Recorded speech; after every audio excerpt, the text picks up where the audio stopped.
தென்னை விவசாயி உறவுகள் அனைவருக்கும் வணக்கங்க. நம்மளோட தோட்டத்தில் தேங்காய் கொப்பரை காய வைக்கிறதுக்கு நாமளே வந்து ஒரு சோலார் ட்ரையர் செஞ்சோங்க. அதில் என்னென்னலாம் தப்பு பண்ணோம், என்னென்னலாம் இப்படிலாம் செஞ்சோம் அப்படிங்கிறத வந்து ஒரு வீடியோ எடுத்திருக்காங்க. இது வந்து உங்களுக்கு பயனுள்ளதாக இருக்குன்ட்டு நினைக்கிறேன். நாங்கள் ஃபஸ்ட்டு பிளான் பண்ணது வந்து போர்ட்டபுளாக இருக்கணும், சின்னதாக ஃபஸ்ட்டு செய்வோம் அப்படின்னு சொல்லிட்டு ஒரு 500 காய் காய வைக்கிற மாதிரி போர்ட்டபுளாக செய்யலாம் அப்படின்னு சொல்லிட்டு செஞ்சேங்க. எங்களோட சோலார் ட்ரையர் அளவு பார்த்தீங்கன்னா 12 அடிக்கு 6 அடிங்க. 12 அடி நீளம், 6 அடி அகலங்க. மொத்தம் ஒரு 500 காய் காய வைக்கிற மாதிரி செய்யலான்னு பிளான் பண்ணிட்டு இருந்தேங்க. அதுக்கு தான் வந்து கம்பி வந்து வளைக்கிறேங்க. பேரபோலிக் ஷேப்பில் வந்து பெண்ட் பண்ணுறேங்க. ஏன் இந்த ஷேப்பில் யூ வடிவில் இருந்தால் மட்டும்தான் தேங்காய் காயுமா அப்படிங்கிற டவுட் எங்களுக்கும் இருந்துச்சுங்க. நம்ம இந்த வடிவத்தில் பண்ணும்போது பார்த்திங்கன்னா சூரியன் உதிக்கிறதுல இருந்து மறைகிற வரைக்கும் சூரிய ஒளி வந்து டைரெக்டாக வந்து நம்ம தேங்காய் காய போட்டோம்னா அதுக்குள்ளார வந்து போகுங்க. அதுக்கு தான் இந்த ஷேப்பில் செய்வாங்க. பெரிய பெரிய அளவில் 1000 square feet, 1500 square feet, 2000 square feet செய்கிறவங்க ஏன் இந்த வடிவில் போகிறாங்கன்னா, காற்று வந்து இந்த வடிவில் செஞ்சிச்சுன்னா அந்த இது வந்து தூக்காதுங்க, காற்று வேகமாக அடித்தா. இதே வந்து ஒரு ஷெட் டைப்பில் போட்டோம்னா காற்று வேகமாக அடித்தா நம்ம போட்டிருக்க ஷீட்டுக்கு வந்து டேமேஜ் ஆயிருங்க. அதனால இந்த ஷேப்பில் போட்டால் எந்த விதமான டேமேஜும் ஆகாதுங்க. இதில் நம்ம யூஸ் பண்ணியிருக்கிறது பார்த்திங்கன்னா ஸ்கொயர் பைப் தாங்க. ரொம்ப வெயிட்லெஸ்ஸான ஸ்கொயர் பைப்பிங்க. ஏன்னா நம்ம போர்ட்டபுளாக செஞ்சனால தூக்கும்போது வந்து அதிகமான வெயிட் இருக்கக்கூடாது அப்படிங்கிறக்கோசரம் ரொம்ப வெயிட்லெஸ்ஸாக செய்யணும் அப்படின்னு சொல்லிட்டு ஸ்கொயர் பைப் யூஸ் பண்ணியிருக்காங்க. ஸ்கொயர் பைப்லேயே ரொம்ப வெயிட்லெஸ்ஸான ஸ்கொயர் பைப்புங்க. இதுதான் நம்மளோட ஃப்ரேமுங்க, அந்த யூ ஷேப்பில் இருக்க ஃப்ரேமுங்க. இது வந்து பார்த்திங்கன்னா அகலம் பார்த்திங்கன்னா 6 அடி, நீளத்துக்கு வந்து 12 அடி நீளங்க. அதை வந்து நான் உங்களுக்கு அட்டாச் பண்ணிடுறேன்.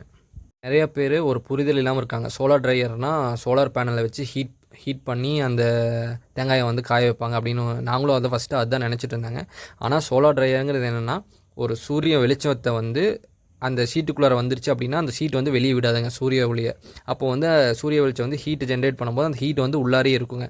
வெளியே ஒரு 30-35 டிகிரி இருக்குது அப்படின்னா சோலார் ட்ரையருக்குள்ளார பார்த்தீங்கன்னா 45 to 50 டிகிரி மெயின்டைன் ஆகுங்க. மெயினாக சோலார் ட்ரையரை வந்து எதுக்காக வந்து நாங்கள் வந்து செய்யலான்னு பிளான் பண்ணோன்னா, இந்த மழை தூறல் போடும்போதுங்க, இந்த பனி காலத்துலலாம் வந்து தேங்காயை கொப்பரை வந்து காஞ்சதுக்கப்புறம் எடுத்து போடுற வேலை இருக்குது. அதெல்லாம் இருக்கிறதுலே பெரிய வேலைங்க.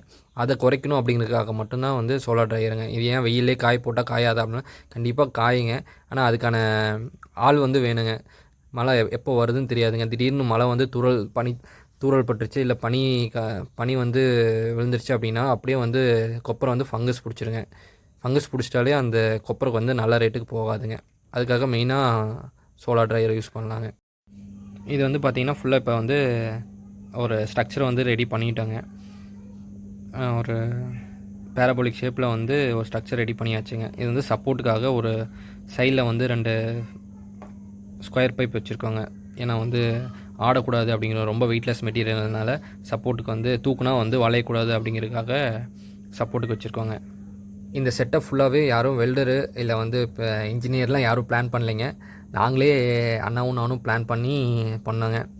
இது பார்த்திங்கன்னா எவ்வளோ ஸ்கொயர் ஃபீட் வருது, 6க்கு 12ங்கிறது பார்த்திங்கன்னா ஒரு 72 ஸ்கொயர் ஃபீட் வருதுங்க. நம்மளோட இன்னர் டைமென்ஷன் பார்த்திங்கன்னா 72 ஸ்கொயர் ஃபீட்டுங்க. நம்மளால் இதில் வந்து நாங்கள் காய போட்டதில் ஒரு 600 காய் போட முடிஞ்சுங்க. இதில் பார்த்திங்கன்னா வெளியே காய வைக்கிறதுக்கும் இதில் காய வைக்கிறதுக்கும் என்ன ஒரு டிஃப்ரென்ஸ் பார்த்திங்கன்னா, இதில் வந்து பார்த்திங்கன்னா இந்த டஸ்ட் பார்ட்டிகல்ஸ்லாம் வந்து கொப்பரை மேலே விழுவாதுங்க. அதே மாதிரி அந்த கொப்பரை பார்த்திங்கன்னா ஒயிட்டாகவே இருக்கும், கலரே மாறாதுங்க. இது வந்து நீங்கள் ஒரு மார்க்கெட்டுக்கு எடுத்துகிட்டு போகிறீங்க, சந்தைக்கு எடுத்துகிட்டு போகிறீங்க அப்படின்னா இது ஒரு ஃபஸ்ட் குவாலிட்டி கொப்பரை.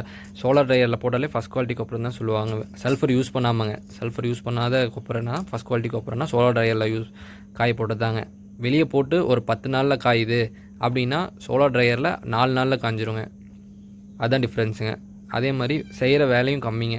சாயந்தர டைமில் எடுத்து வைக்கணும், மழை பெஞ்சிச்சுன்னா என்ன பண்ணுறது அப்படின்னா இதுலேயே வந்து வச்சிட்டோம்னா 4 நாள் கழித்து எடுத்தோம்னா போதுங்க. இந்த ஃப்ரேம் ஃபுல்லாக நம்ம வந்து பெயிண்ட் பண்ணிடுறாங்க. பெயிண்ட் பண்ணிட்டா தான் வந்து, ஏன்னா அதுக்கு மேலே ஷீட் அடிச்சுட்டு பெயிண்ட் பண்ண முடியாதுங்க. அதனால் ஃபுல்லாக வெல்டிங் ஒர்க் எல்லாமே முடிஞ்சதுக்கப்புறம் ஃபுல்லாகவே பெயிண்ட் பண்ணி வச்சுங்க. ஏன்னா மழையில் வெயிலில் இருக்கும், கண்டிப்பாக வந்து ஃப்ரேம் வந்து இத்து போயிருங்க கீழே இருக்கல. அதனால் பெயிண்ட் 2 கோட் பண்ணிட்டோம் அப்படின்னா வந்து எந்த ப்ராப்ளமும் இருக்காதுங்க. நம்ம இந்த சோலார் ட்ரையரில் யூஸ் பண்ணியிருக்க ஷீட்டு பார்த்திங்கன்னா மல்டி கலர் பாலிகார்பனேட் ஷீட்டுங்க. நம்ம வந்து பார்த்திங்கன்னா டிரான்ஸ்பரண்ட் எடுத்துருக்காங்க. டிரான்ஸ்பரண்ட்டுங்க. அப்போ தான் வந்து சூரிய வெளிச்சல் வந்து டேரெக்டாக உள்ளார போகுங்க. வேறு கலரு மெட்டீரியல் சோலார் ட்ரையருக்கு யூஸ் பண்ணக்கூடாதுங்க. டிரான்ஸ்பரண்ட் மெட்டீரியல் தான் யூஸ் பண்ணுங்க. நம்ம வந்து இது வந்து நைட்டு ஸ்க்ரூ பண்ணனால வீடியோ எடுக்கலைங்க. ஃபுல்லாக கம்ப்ளீட் பண்ணதுக்கப்புறம் தான் வீடியோ எடுத்துங்க. நம்ம ரெடி பண்ணி அடுத்த நாளே பார்த்தீங்கன்னா மழை வந்துருச்சுங்க. சோலார் ட்ரையருக்குள்ளார பார்த்தீங்கன்னா எக்ஸஸாக ஹீட் வந்து ஜென்ரேட் ஆகுங்க. நமக்கு வந்து கொப்பரை காய வைக்கிறதுக்கு வந்து 50 to 55 டிகிரி தான் வந்து ஹீட் இருக்கணுங்க. அதுக்காக தான் வந்து எக்ஸாஸ்ட் ஃபேன் வச்சுருக்காங்க. 55 டிகிரிக்கு மேலே போயிடுச்சு அப்படின்னா அந்த சூடான காற்றை வந்து வெளியே வந்து தள்ளுறதுக்காக தான் வந்து எக்ஸாஸ்ட் ஃபேன் ஒன்று வச்சுருக்காங்க. இன்லெட்டுக்கு அந்த பக்கம் ஹோல்ஸ் இருக்குங்க. யாரும் என்ன நினச்சிட்டு இருப்பாங்க அப்படின்னா சோலார் ட்ரையரில் வச்சுட்டா எல்லா பொருளும் காஞ்சிரும் அப்படின்னு நினைப்பாங்க. சோலார் ட்ரையரில் வச்சாலும் எல்லா பொருளுமே ஃபங்கஸ் பிடிக்குங்க. கொப்பரையிலேருந்து வேறு என்ன பொருள் வச்சாலும் ஃபங்கஸ் பிடிக்குங்க.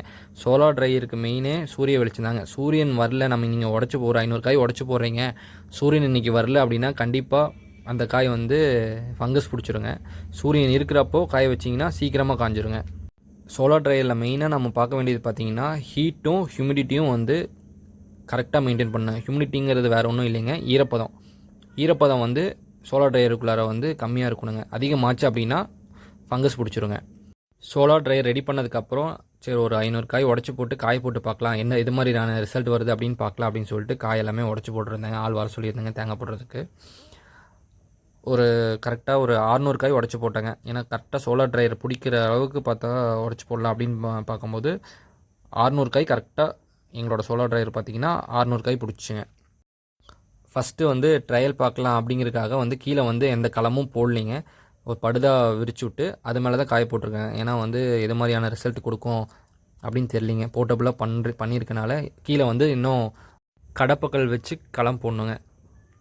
நாங்கள் தேங்காய் உடச்சி போட்ட அன்னைக்கு நல்ல வெயிலுங்க.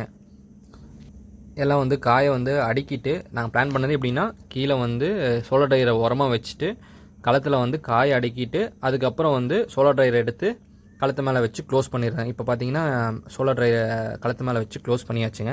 அது பார்த்தீங்கன்னா ஒரு சின்னதாக ஒரு கண்ட்ரோலர் ஒன்று போட்டிருக்கேங்க. எவ்வளோ டிகிரி மெயின்டைன் ஆகுது, ஹியூமிடிட்டி எவ்வளோ இருக்குது, ஹீட் எவ்வளோ இருக்குது அப்படின்னு பார்க்குறதுக்காக ஒரு சின்னதாக ஒரு கண்ட்ரோலர் ஒன்று வந்து போட்டிருந்தாங்க.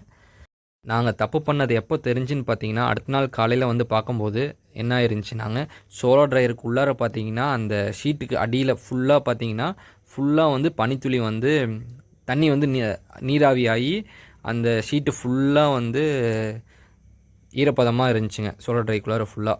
அப்போ தான் வந்து நாங்கள் பண்ண தப்பு என்னன்னே தெரிஞ்சுங்க. நெக்ஸ்ட் வீடியோவில் அந்த தப்பை வந்து எப்படி வந்து கரெக்ட் பண்ணோம் அப்படிங்கிறத வந்து உங்களுக்கு நான் வந்து வீடியோவாக போடுறேங்க. இந்த வீடியோ யூஸ்ஃபுல்லாக இருந்துச்சுன்னா நம்ம சேனலை சப்ஸ்கிரைப் பண்ணிக்கோங்க. தென்னை விவசாயம் பண்ணிகிட்ருக்க உங்களோட ஃப்ரெண்ட்ஸ் அண்ட் ஃபேமிலிக்கு இந்த வீடியோவை மறக்காமல் ஷேர் பண்ணிடுங்க. நன்றி.